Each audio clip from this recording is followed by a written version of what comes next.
Tara, pasyal ko kayo sa ating pechay. At tignan natin kung pwede na siyang i-harvest. Tingnan natin. So, ito siya. Ayan. Yung mga lumilipad-lipad. So, nahanap pa tayo dito na, ayan, malaki. Medyo malaki siya.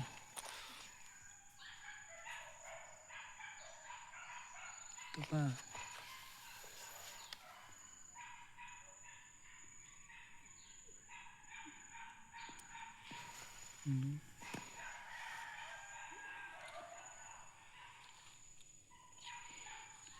Madami na din siyang malaki.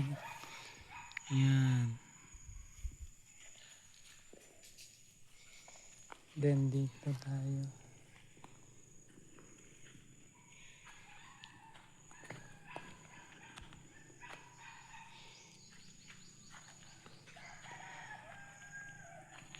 So para lumaki siya, ang ginagawa natin, ang ginaganyan natin, yung tinatanggal natin yung mga old. Ayun, yung pag-maintain natin ng pechay. Tanggalin natin yung mga old na dahon.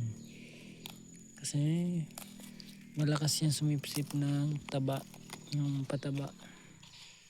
Para hindi masayang.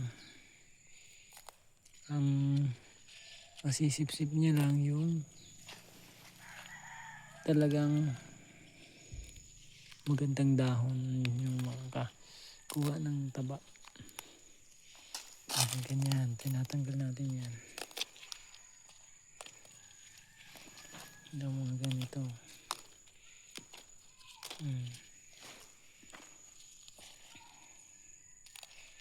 So, marami yan. So hanggang dun yan sa kabila. Ganyan kadami.